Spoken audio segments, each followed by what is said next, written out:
Coming live from Los Angeles, USA is our guest tonight. Welcome to this very special edition of the KJ Masterclass Live, the show which ensures that you profit from your time spent here with experts either through their industry insights, information, or simply learning from them.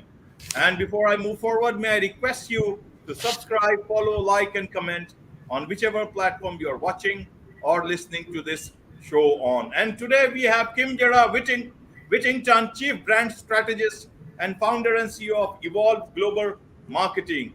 And we'll be talking to her about how to use story-based marketing to get more sales. First, welcome to the show, Kimjera. Thank you. It's nice to be here.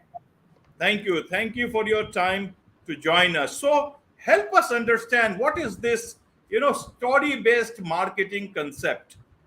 Yeah. So most people buy different than what we think. They don't buy the best products and services. They don't buy the ones that are made the best. They don't buy the ones that actually, function and work. They buy ones that are communicated clear. And so what story-based marketing is learning how to leverage the power of storytelling to drive sales and revenue to your business. And so what that means is positioning your brand different than you've done it in the past. It's positioning you as the guide and then talking and communicating to your customer in a way that allows them to win or become the hero. Most businesses do the opposite. And so that's what story-based marketing flips it around to.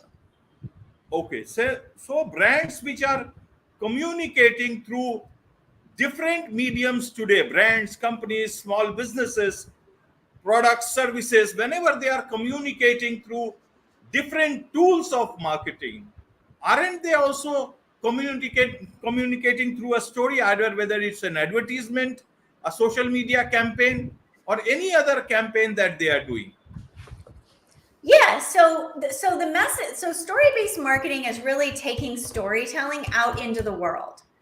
Okay, so what most businesses do is they say, here's who I am, here's how great I am, here's why you should use me. People don't actually buy that way. They want to know that you get them and that you can solve a problem for them. That's why they're going to buy from you. And so, yes, it goes out into social media and it's going to go onto your website and it's going to go into your email marketing. It's changing how you communicate from sending an email to someone and saying, here's how great I am, don't you want to buy my products and services, to here's how you are facing your life or business and what you're struggling with, and I get it, and I can help solve that problem, and here's how. Okay, Kimjera, but tell me one thing.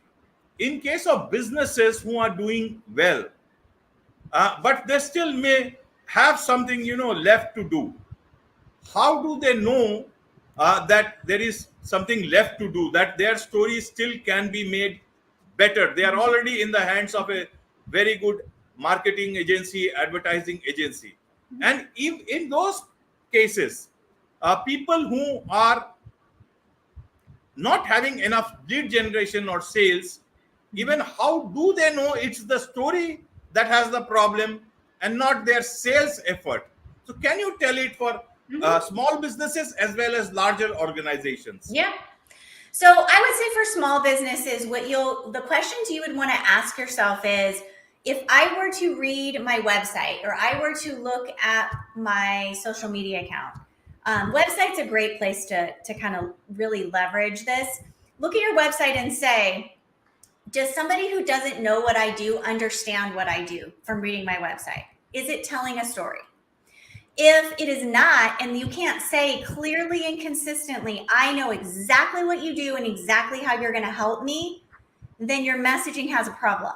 Another way to figure that out is if you're getting a lot of bounces on your website, right? People are coming in and they're not spending a lot of time, or, and they're not clicking and engaging and taking the action you want them to take to do business with you. They're not, clicking to book a call or buy a product or, enroll in a course. If they're not doing that, then there's a problem with your messaging strategy. It might not be your concept.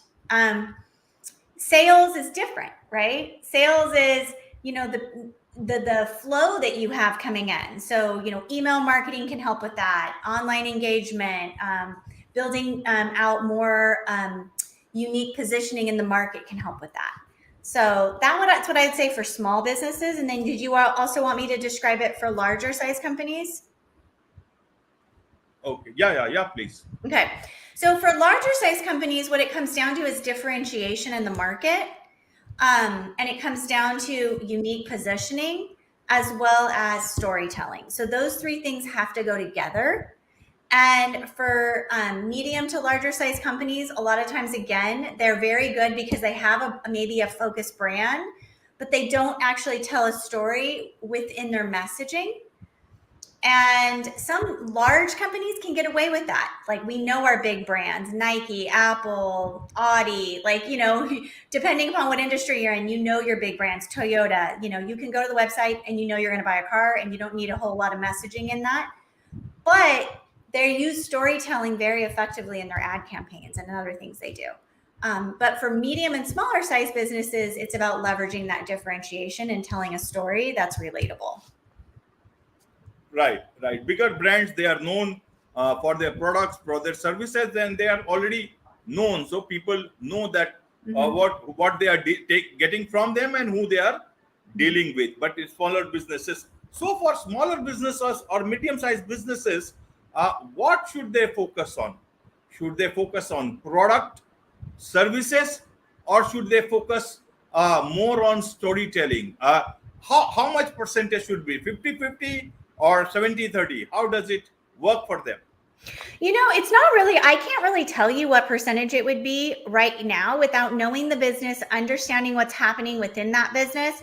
So what I do is I specialize in branding and really creating and creating your influence as a brand amongst your competitors, amongst your market, right? So we have to leverage that influence in an industry. And this is not influence like influencers on TikTok or YouTube or any of that. This is creating an influential, unique brand that is going to capture the attention because the way you're going to market is different.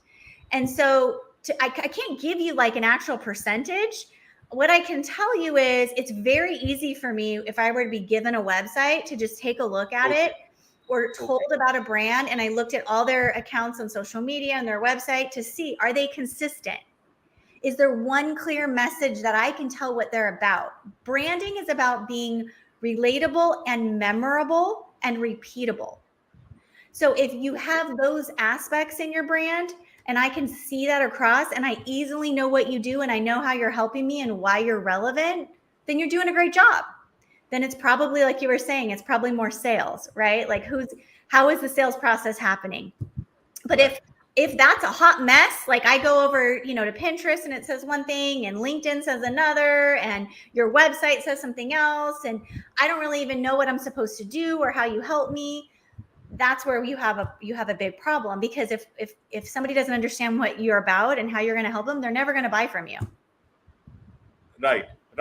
Now, in terms of telling your story, should they be cautious that they don't amount to trumpeting their great about their product beyond what the product is in terms of a story and leading to loss of brand equity? Is there a caution for them there?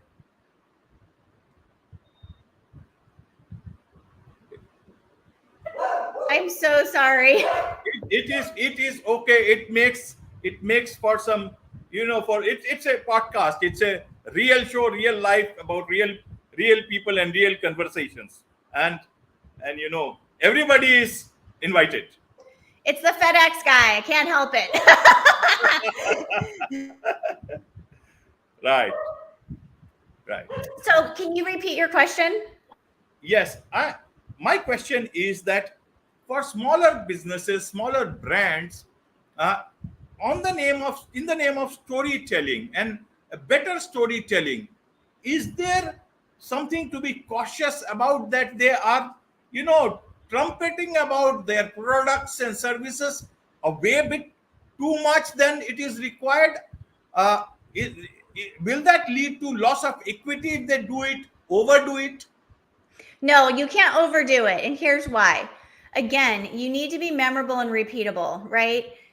Brands that you think of what they do and you instantly know the name, that's when you've really become a brand, right? And your Okay. brand is not built by a company.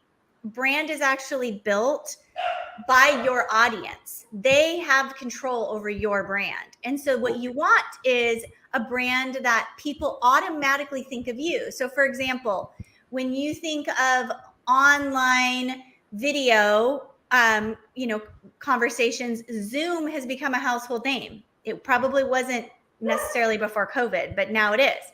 So that's what you're looking for, right? You think of iPhones and you think of Apple. So you want that household name. And so you can't overdo that. But what you can do is you can talk too much about yourself. That's where brands get in trouble. They position their brand as the hero of the story and they say, here's how great I am. Look what I did. Look at this amazing thing. And they continue to do that over and over again, and people tune you out. Okay. So you mean the brand persona? Yeah. The consumer should be at the center of their story. Mm-hmm. Correct. Okay. Yep. Okay. So if the Okay. customer is the Now center talk. of the story, then you know they're relating to your brand and they feel like they get it. Okay. Okay. So in terms of your marketing principles, Mm-hmm. Kimjera, you talk about your 7 simple marketing principles, your special tips. Can you share with our audience, please? Yeah. So, one of the most important things that you want to do in developing and looking at storytelling in your messaging specifically, so this is not your brand build, but your message, is to look at, how are you communicating effectively? So, you want to look at who are you serving? So, you want to Okay. understand your target audience. How are you uniquely positioned to serve them and get them what they want? So, you have to define what that is. You're going to look at the problem that they face. So I like to think of it like if you can come up with the one main single problem that is getting them in the way of getting what they want, what is that? And then that way you can start building a messaging strategy around that. Next is you want to be able to show who you are as a company or an individual if you're a personal brand. So you want to communicate about yourself, but very specifically with empathy and authority. So you want to position yourself as the guide. Okay. And then lastly, you want to make sure that you're calling them to take action with a very strategic plan that is incredibly simple, right? When I say strategic, I'm not talking about big and huge. I'm talking about 3 simple steps, right? Okay. That you're giving them a plan that will end in success or failure. And all those components go together to create incredible story-based messaging. Okay. Okay, Kimjera. And in terms of, when we were talking about the website, then, almost every brand, every small business nowadays have a website. But the good website, small website, not so good website, but everybody has this issue of lead generation and making Mm-hmm. sales through their website. Mm-hmm. So how can they do it? How can they get their website to produce more leads and sales and answer the big question for them? Yeah. So really, it's when I look at a website, the first thing I do is I would give you a couple pointers. Number one, is it clear? Are you calling people? Number two, are you calling people to take action? I am shocked at how many websites out there have so many different calls to action, and they're very passive, right? Okay. All over the website, it's learn more and get in touch, and it's just very passive. Instead of what do you want? The one thing you want to do, I want them to book a call, or I want them to buy today, or I want them to shop. What do you want them to do that's going to get you money? So that's the second thing. And I would say probably the third that's really important is make sure that your visual brand is aligning with what you're doing. So imagery on a website is incredibly important, and you want to make sure that your website is not only telling a story, but that it has visual elements that match that story. Okay. Okay. Now, in terms of products and services, product companies still know that the cost that they have for a particular product, and accordingly they can do their markup and they can still have a price for that. They can know that. But in terms of services, now every company has different price points, and they have that flexibility to less it or make it higher. How should service businesses package their services and Mhm. price that they are relevant to the market, as well as they are not you know undercutting themselves? Yeah. So packaging and pricing is huge for service-based businesses. I specialize in that, in creating that uniqueness about your service, because services today in a lot of industries have become commodities, right? Right. With the internet, you can find all kinds of information out there, so people don't think they actually need an expert. But we have incredible experts in all of these fields that we do need. So the most important thing is to find a way to package where you're not trading time for money. When you trade time for money, it's very difficult for people, especially in marketing, to know exactly how they're going to do business with you. And it's not good for your business, right? Because you only have so many hours in the day. So you want to package for value and the expertise that you have, and put that in a simple, clear way for them so that they understand why they're going to be purchasing or working with you. And I like to think of services as products. I don't think of them as services. I think it's a mind shift that we all need to have in business when we sell services. You're selling a product, and you need to package it in a formatic way that allows people to get everything they need in that one thing that you're doing for them. Okay, so can you explain about this particular don't trade time with money? What's Mhm. the can you help us Yeah. understand better? Yeah. So most service-based firms and professionals, freelancers, yeah, you can think wealth management, accounting, et cetera. If you're a smaller business, you're most likely saying, "I will do this for this much per hour." Right? So you're Okay, trading time for money. I will work for $50 an hour and do these things for you, and I'll work 10 hours a week. You only have so much capacity, so there's no way to right, scale a business that way. And so what we want to do is, as service business owners, is to look at how we're going to market and look at what we provide and what does somebody need in its entirety, so you're not nickel and diming people, and put that together at a package rate, at a monthly rate. So you're not trading time for money any longer, you're trading time for value. right.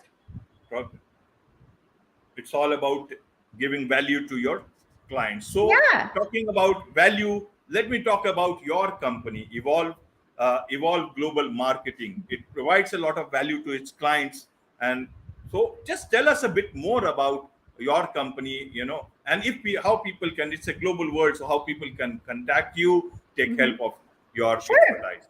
Thank you.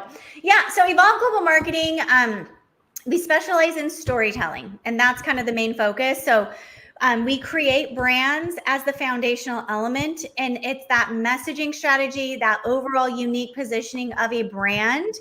And then we create stories and messaging in marketing. So that might be through a website, through automated sales funnels and email marketing, might be through your course creation for your expertise. But we really help take you and make you an industry influencer and not just another company or another service provider. So you can visit my website at evolveglobalmarketing.com. I'm a story brand certified guide through Donald Miller. I am on his advisory board. I'm a business coach through him. And I'm also level C certified, which is Marty Neumeyer's ZAG brand process. And I kind of combine all these strategies together. I've worked with startups up to $500 million companies and everything in between. Right, right. And how they contact you? Is there a Yeah. some So you can go right to my website, evolveglobalmarketing.com. And you can, if you are interested in talking about your marketing, getting an assessment, wanting, to maybe do some new messaging and storytelling, you can book right on my website. I have buttons on there that say book a no pressure marketing call. Click the button, pick a time. Would love to connect with you and see if I can provide some value to you.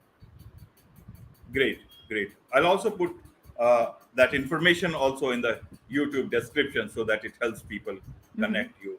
directly. So thank you very much, Thank Kimjera you. Whittington, for your time on this show. It's been great, take with all these tips and strategies that you shared. I'm sure a lot of people will benefit out of it. On Thank you this so note, much. thank you. On Thanks for this having note, me. it's a wrap on this edition of the KJ Masterclass Live. Thank you so much.